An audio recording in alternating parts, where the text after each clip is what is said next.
didn't want to give us nothing. So therefore, we got to go take it. I don't need to say no more. Give me my darn theme music.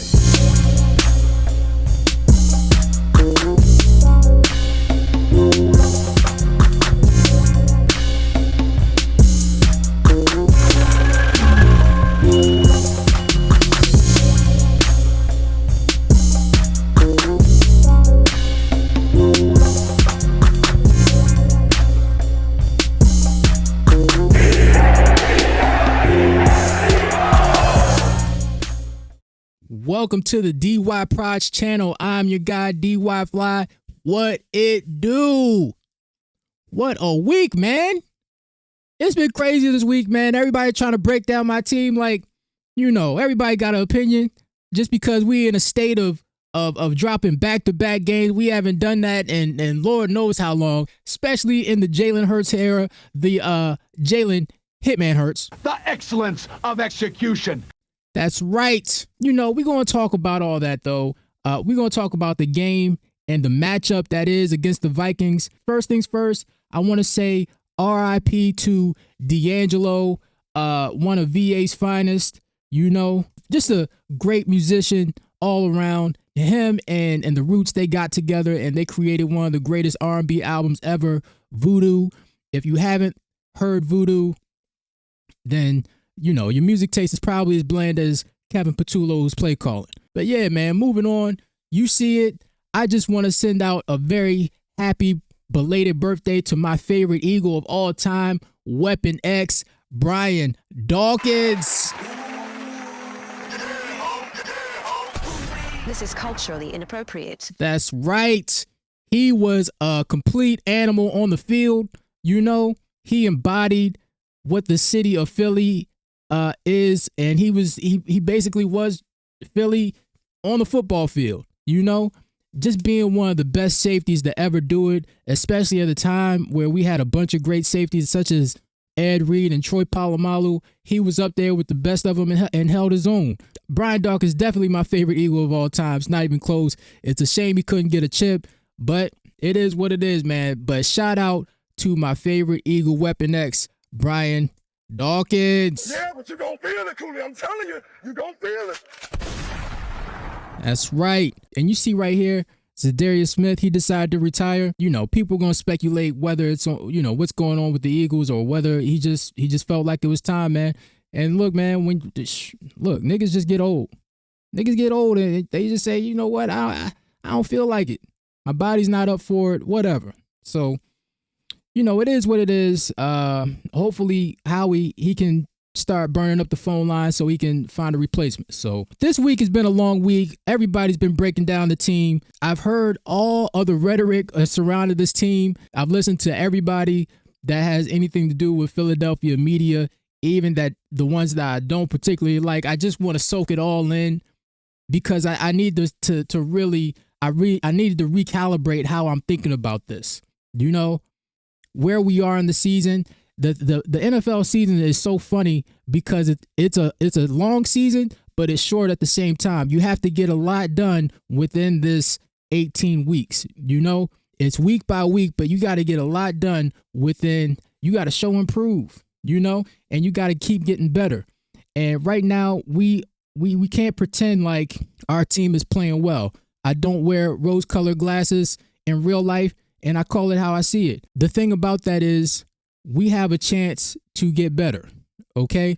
Where we stand right now, we can only get better. We can only get better. And people want to compare this team to the 2023 team, and I understand it, but the thing that's different about this team is that this team has won. That 2023 team, they just went to the Super Bowl. They didn't win a Super Bowl. This team won a Super Bowl. They have championship medal. They know what it takes to get the job done. Now, will they do it? Will they tap into that? That is the question. Some things have to change. And in fact, I don't want anybody fired.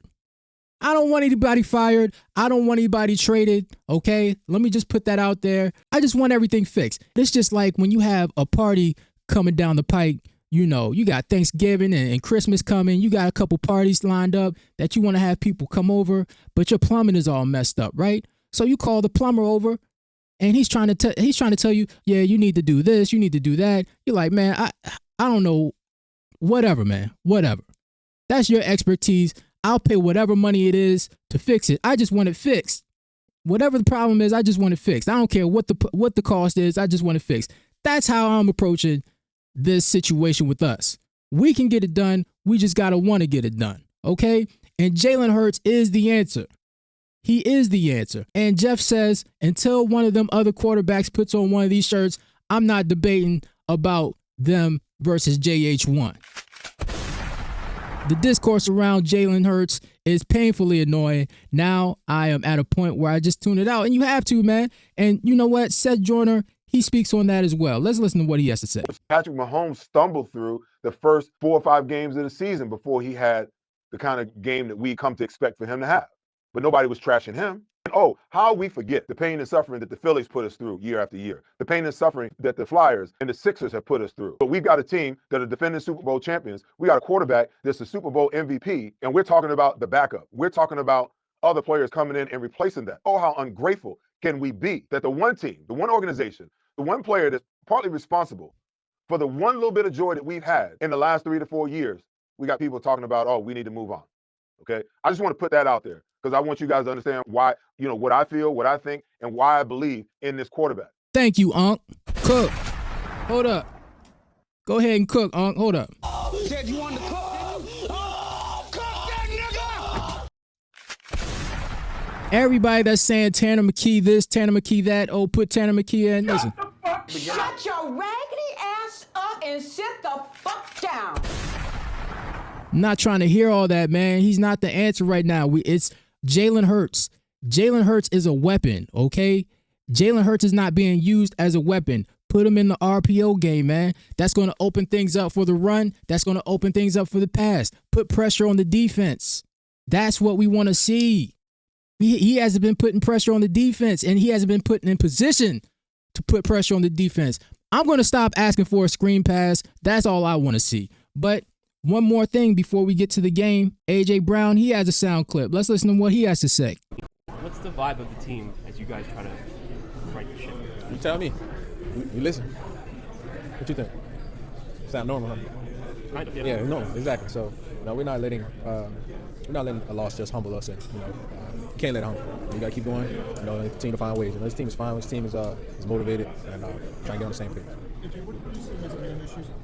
Main issues. Self-inflicted wounds. Sometimes just lack of execution at the wrong time. If it's first down, you get lack of execution, then I'd be in the world. But when it happens on third down, or puts us behind the sticks, that's hard to recover in this league. So I just think just being on the same page, communication, and lack of execution. That's what AJ Brown has to say. Now it seems like he has recalibrated himself. It seems like the team has found some answers. He seems calm, cool, and collected, and ready to go for Sunday. I hope that's the case. I don't want to see Isaiah Rodgers making plays. I'll tell you that right now. We're going to get into the game in a second. But shout out to Devin Caney for that sound clip. The snow is pure with that one. So King Kunta says the bad news is the Eagles look like complete shit. The good news is a large portion of the league also looks like complete shit, which I completely agree with. The Washington Redskins and the Dallas Cowboys, they fell on their face. They did exactly what they've been doing for the past 30-something years, all right? So, look, whatever. What they eat don't make me shit. Now we got to focus on us and get the job done, all right? We need to tap into that championship mode, that championship medal to see what we're made of. We're not cut from the same cloth as these other teams, man. We're cut from steel. I know this. How do I know this? Because, look, you see that? 2 Lombardis. One is from Nick Foles. The other one's from Jalen Hitman Hurts. Right there from just like 8-9 months ago. All right?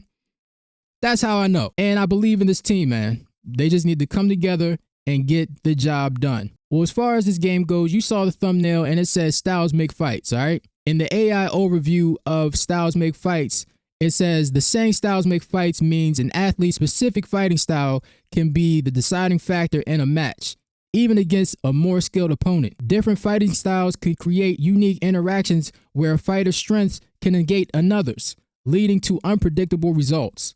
For example, a fast fighter might struggle against a pressure fighter, and a counterpuncher might lose to another counterpuncher, right? I say all that to say the weaknesses that we've been suffering with the past couple weeks are some of the strengths that the Vikings possess in their favor. Now, we are on the road in the Viking Stadium, US Bank Stadium. It's a 1:00 game.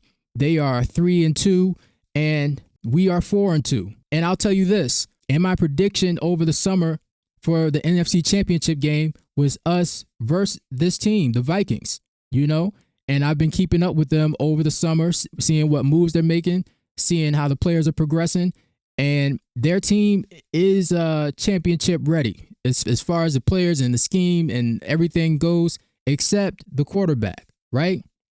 So I've been keeping up with this team. I watched a couple of their games this season, and I will tell you, if Quinyon Mitchell doesn't play, it's going to be a barbecue Hold up. Dice pineapple. Yes. You know who's out there. Keely Ringo, Adoree Jackson, Dice pineapple. They're Dice Pineapples out there, all right? They sweet and they getting diced up. So our only hope for our defense is if J.J. McCarthy plays, okay? I know people are saying that Carson Wentz, he got happy feet and he gets erratic sometimes, but Carson has been playing well. I can't lie to you, man. He's been playing well, and he's made some necessary throws at the end of games. So, and especially with the motivation of I guess, getting back at us, that's going to be on the table too. Justin Jefferson, Jordan Addison, they going to see food in front of them, and I've seen some crazy over-unders, like 200 for Justin Jefferson, like 125 for Jordan Addison. So, hopefully Vic has some answer for that, but I'm not expecting much from the defense. As far as the offense goes, Brian Flores, he's going to bring the blitz. He likes to do exotic blitzes, regular blitzes, simulated blitzes, any sort of blitz that you can think of. He does it anyway. So hopefully we have an answer for that. We can't be bojangling around in this game, man, or it can get nasty. And I don't want to see Isaiah Rodgers celebrating at the end of this game. I really don't. I don't want to see it. So hopefully we can impose our will onto what we want to do instead of succumbing to whatever they're bringing towards us. The Vikings' weakness is their run defense. We can run on this team if we can get our run game together. Hopefully some of the guys, they got a little bit healthy the past week and a half or so, and hopefully the interior of our line can create some holes. If Kevin Patullo is going to keep calling that inside zone, then hopefully some of our guys got healthy enough to get some push. The Vikings defense is at the bottom of the league and trying to stop the run, so there is a weakness. They're at the top, though, at stopping the pass. So if we want to pass on them, we're going to have to impose our will.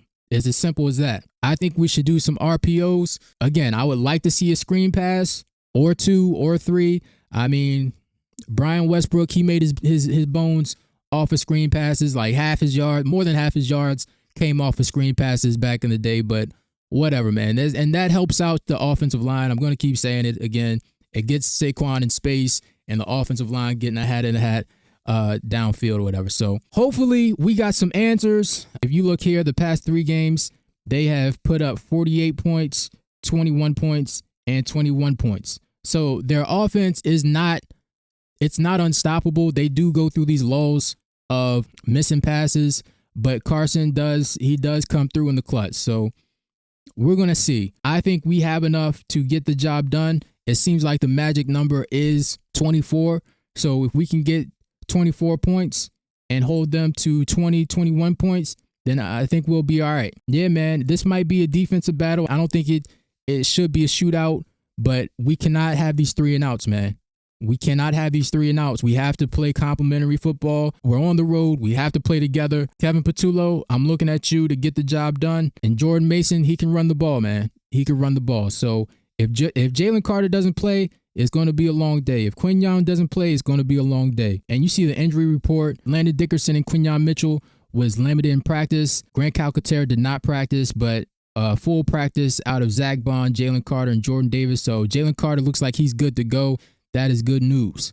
that is good news. Quinyon Mitchell with that hamstring, I'm not feeling that. I just want to win, man. Get back on track. Maybe we can build on something this week to take the next week and then get to the bye, and then we can build from there. But let's just get the win. Let's get back on track. But the score prediction for this one, 26-23, go Birds. And if you don't like that, you know the deal. Nigga, you gonna get down or you gonna fucking lay down.